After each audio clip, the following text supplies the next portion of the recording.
हमारे भाई का लड़का पिछले 4 महीने या 5 महीना पहले इसरो ज्वाइन किया। वो सूरत में रहते हैं हमारे बड़े भाई साहब, वो इसरो ज्वाइन किया।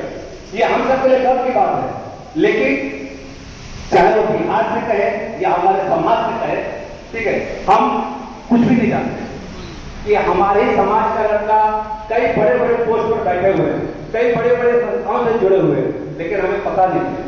ठीक उसी तरह जैसे रामपाल मंडल जी को लोग भूल चुके हैं, आज भी बड़े बड़े लोग हमारे बीच उपस्थित है। झंझारपुर से आए हुए हमारे गार्जियन ग्रुप में बैठे हुए हैं, मंडल जी बैठे हुए हैं। इन सभी के माध्यम से कम यहाँ तक लोग पहुंचे तो हैं, इस पावन भूमि पर कम से कम जानकारी तो मिली, राम मंडल जी का मतलब के बारे में जानने को तो मिला। तो हमारे भाइयों, आने वाले कल हम लोग इसी तरह से एक छोटा छोटा कार्यक्रम इनके यादगार में, जैसे कोई ब्लड डोनेशन कैंप हो, कोई वृक्षारोपण का कार्यक्रम हो, कोई सामाजिक कार्यक्रम जिस तरह से हो जिससे समाज में बदलाव आए, समाज को उससे लाभ मिले, ऐसा कार्यक्रम हम लोग को करना चाहिए, ताकि इसी माध्यम से एक दूसरे को पहचानेंगे और इनके नाम को, इस परचम को हम आगे भी लहराते रहेंगे। सिर्फ एक शहादत दिवस मनाने से कुछ नहीं होगा।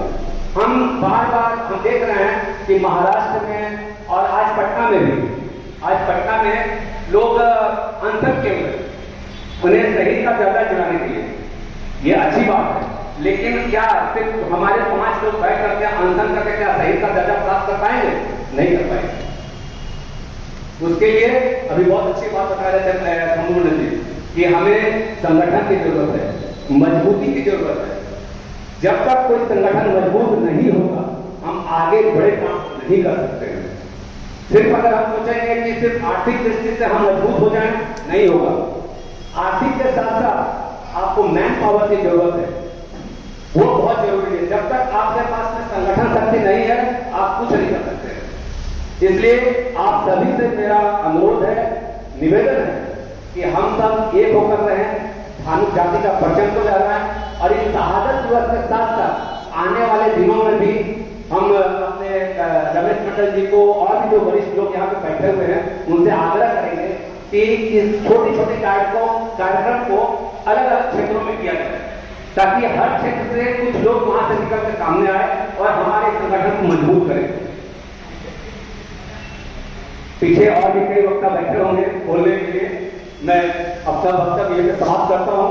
मेरे बोलने में कोई भी त्रुटि हुई होगी तो उसे आप सब क्षमा करेंगे। आप सभी वरिष्ठ लोग हैं, हमारे भाई लोग हैं, क्षमा कीजिएगा।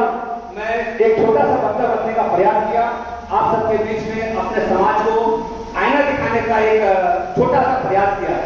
बहुत बहुत धन्यवाद इस मंच को देने के लिए, इस माइक को पकड़वाने के लिए आप सभी का बहुत बहुत आभार।